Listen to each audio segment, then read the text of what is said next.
आज अमेरिका का immigration system, legal framework और ग्लोबल मोबिलिटी से जुड़ी कई बड़ी अपडेट सामने आई हैं, जो सीधे तौर पर वहां रहने वाले इंडियन स्टूडेंट्स, स्किल्ड वर्कर्स और वीजा एप्लीकेंट्स को इम्पैक्ट करने वाली हैं। ये सिर्फ नॉर्मल खबरें नहीं हैं, बल्कि ऐसे स्ट्रक्चरल चेंजेस हैं जो आने वाले समय में job market, visa approvals, security checks और ओवरसीज इंडियन कम्युनिटी की प्लानिंग को काफ़ी हद तक बदल सकते हैं। आज इस वीडियो में हम एक एक करके 5 मेजर अपडेट्स को समझेंगे और हर अपडेट के साथ ये भी जानेंगे कि इसका real life impact Indian applicants पर क्या पड़ेगा और उन्हें किन चीज़ों में ज़्यादा केयरफुल रहना चाहिए। इन अपडेट्स में शामिल है एक बड़ी यूएस टेक कंपनी पर डिस्क्रिमिनेशन का legal case, America 250 special passport launch, एक इंडियन ऑरिजिन ट्रक ड्राइवर से जुड़ा ice enforcement case, US immigration में नया एनहांस्ड सिक्योरिटी चेक सिस्टम और ओसीआई रूल्स में किए गए नए चेंजेस। चलिए फिर जल्दी से वीडियो को शुरू करते हैं। हाय, मेरा नाम है वर्षा दुबे और आप मुझे देख रहे हैं एनबीटी टेक एड पर। सबसे पहले बात करते हैं उस लीगल एक्शन की जो यूएस डिपार्टमेंट ऑफ जस्टिस ने एक बड़ी टेक कंपनी क्लाउडेरा के खिलाफ किया। इस केस में एलिगेशन ये है कि कंपनी ने हायरिंग प्रोसेस में अनफेयर प्रैक्टिस अपनाई है। आरोप ये है कि हाई पेइंग जॉब्स के लिए यूएस वर्कर्स को सिस्टमैटिकली डिसएडवांटेज किया गया और फॉरेन वीजा होल्डर्स को प्रेफरेंस दी गई। शिकायत के अनुसार कुछ जॉब पोस्टिंग्स और इंटरनल हायरिंग सिस्टम ऐसे बनाए गए थे जहां यूएस एप्लीकेंट्स को या तो अप्लाई करने में डिफिकल्टी हुई या फिर उन्हें प्रोसेस में इंटेंशनली एक्सक्लूड किया गया। यहाँ तक कि एक फेक ईमेल राउटिंग सिस्टम का भी जिक्र सामने आया जिससे एप्लीकेशंस प्रॉपर्ली रिसीव ही नहीं हो पाई। इस केस को यूएस इमिग्रेशन लॉ के अंडर सीरियस वायलेशन माना गया है, खासकर उस पार्ट के तहत जो एम्प्लॉयमेंट डिस्क्रिमिनेशन और फेयर हायरिंग प्रैक्टिसेस से जुड़ा है। अब इसका इम्पैक्ट इंडियन प्रोफेशनल्स के लिए क्या होगा? इसका सबसे बड़ा असर ये होगा कि अब यूएस कंपनीज पर हायरिंग ऑडिट्स और कंप्लायंस चेक्स और ज़्यादा स्ट्रिक्ट हो सकते हैं। खासकर H1B स्पॉन्सरशिप और PERM लेबर सर्टिफिकेशन प्रोसेस में डॉक्यूमेंटेशन और ट्रांसपेरेंसी की रिक्वायरमेंट बढ़ सकती है। इंडियन आईटी प्रोफेशनल्स और स्किल्ड वर्कर्स के लिए इसका मतलब ये है कि अब सिर्फ एलिजिबिलिटी ही नहीं बल्कि हायरिंग प्रोसेस की लीगैलिटी भी क्लोजली स्क्रूटनाइज की जाएगी। अब आते हैं दूसरे अपडेट पर जो थोड़ा अलग लेकिन काफ़ी सिंबॉलिक और पॉलिसी लेवल चेंज है। यूएस स्टेट डिपार्टमेंट ने अनाउंस किया है कि अमेरिका की 250th एनिवर्सरी यानी अमेरिका 250 सेलिब्रेशन के तहत एक स्पेशल लिमिटेड एडिशन पासपोर्ट जारी किया जाएगा। इस पासपोर्ट में यूएस प्रेसिडेंट डोनाल्ड ट्रंप की इमेज और सिग्नेचर शामिल किया जाएगा और इसे एक कोमेमोरेटिव डिजाइन के रूप में तैयार किया जा रहा है। ये पासपोर्ट लिमिटेड एडिशन होगा और रिपोर्ट्स के अनुसार लगभग 2,50,000 कॉपीज तक की इसे जारी किया जाएगा। इस पासपोर्ट का distribution specifically designated passport agencies के थ्रू होगा, जिसमें वॉशिंगटन पासपोर्ट एजेंसी भी शामिल है।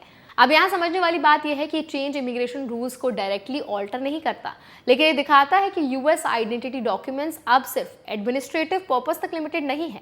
अब पासपोर्ट जैसे डॉक्यूमेंट्स को कल्चरल आइडेंटिटी और नेशनल ब्रांडिंग से भी जोड़कर देखा जा रहा है। इंडियन ट्रैवलर्स और वीजा होल्डर्स के लिए इसका डायरेक्ट इम्पैक्ट नहीं है, लेकिन ये समझना जरूरी है कि फ्यूचर में ट्रैवल डॉक्यूमेंट्स और भी पर्सनलाइज्ड और पॉलिटिकली इन्फ्लुएंस्ड डिजाइन एलिमेंट के साथ आ सकते हैं। अब तीसरे अपडेट पर आते हैं जो एक बहुत सेंसिटिव इमिग्रेशन एनफोर्समेंट केस से जुड़ा है। एक Indian origin truck driver Rajendra Kumar को यूएस इमिग्रेशन एजेंसी आइस ने अरेस्ट किया है।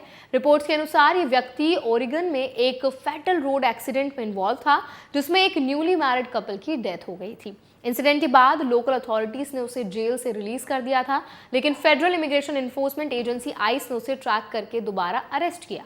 इस केस में सबसे इंपॉर्टेंट एंगल ये है कि यूएस में लोकल लॉ एनफोर्समेंट और फेडरल इमिग्रेशन एनफोर्समेंट के बीच कोऑर्डिनेशन अक्सर मिसमैच में रहता है। कुछ स्टेट्स में सेंचुरी पॉलिसीज के कारण लोकल अथॉरिटीज इमिग्रेशन डिटेनर्स को स्ट्रिक्टली फॉलो नहीं करते, जिससे ऐसे केसेस में फेडरल एजेंसीज को खुद इंटरवेंशन करना पड़ता है। अब इंडियन वर्कर्स और ड्राइवर्स के लिए यहाँ इंपॉर्टेंट लर्निंग ये है कि यूएस में ड्राइविंग रिलेटेड कंप्लायंस और लीगल स्टेटस दोनों इक्वली इंपॉर्टेंट है।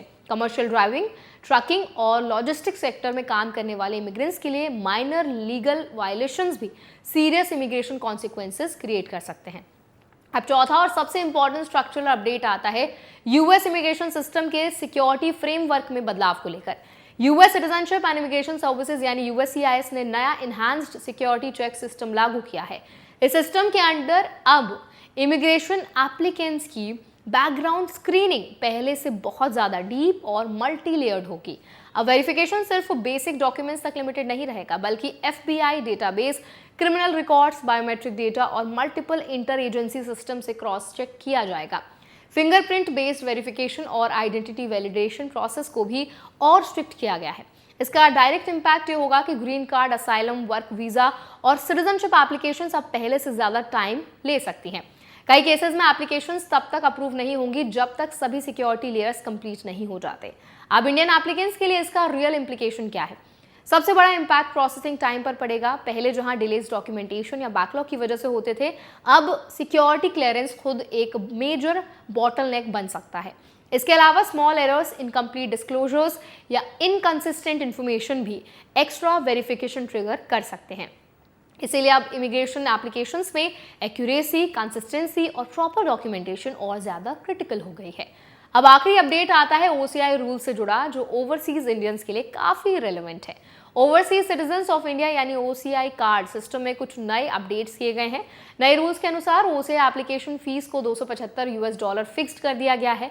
इसके साथ ही पहले जो 6 मंथ्स स्टे रूल जैसी कंडीशन थी, उसे अब हटा दिया गया है। इस चेंज का मतलब ये है कि OCI होल्डर्स के लिए ट्रैवल और स्टे फ्लेक्सिबिलिटी को सिंप्लीफाई किया गया है।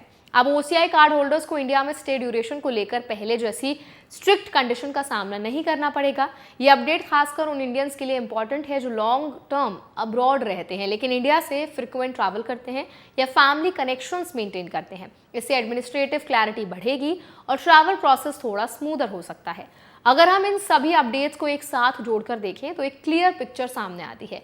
US और ग्लोबल इमिग्रेशन सिस्टम्स अब लगातार एक डायरेक्शन में जा रहे हैं, जहां transparency, security checks, legal compliance और मॉनिटरिंग लेवल्स पहले से कहीं ज्यादा स्ट्रिक्ट हो रहे हैं। चाहे वो हायरिंग प्रैक्टिसेस हो, इमिग्रेशन अप्रूवल्स हो, ट्रैवल डॉक्यूमेंट्स हो या रेजिडेंसी पॉलिसीज, हर जगह वेरिफिकेशन और स्क्रूटिनी बढ़ती जा रही है। इंडियन स्टूडेंट्स और प्रोफेशनल्स के लिए इसका मतलब ये है कि अब इमिग्रेशन प्रोसेस को लाइटली लेना पॉसिबल नहीं है।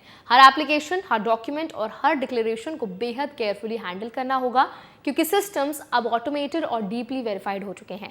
अब सक्सेस सिर्फ एलिजिबिलिटी पर नहीं बल्कि कंप्लायंस, एक्यूरेसी पर भी डिपेंड करेगा। आज के इस पूरे बुलेटिन से सबसे इंपॉर्टेंट टेक अवे ये है कि ग्लोबल इमिग्रेशन अब एक फास्ट ट्रैक अप्रूवल सिस्टम नहीं रहा, बल्कि एक high security, high verification ecosystem बन चुका है। और इस इकोसिस्टम में सर्वाइव और ग्रो करने के लिए सबसे जरूरी चीज है अवेयरनेस, रूल्स की, प्रोसेस की और रियल वर्ल्ड एनफोर्समेंट की। तो आई होप आज का बुलेटिन आपके लिए बहुत हेल्पफुल रहा होगा।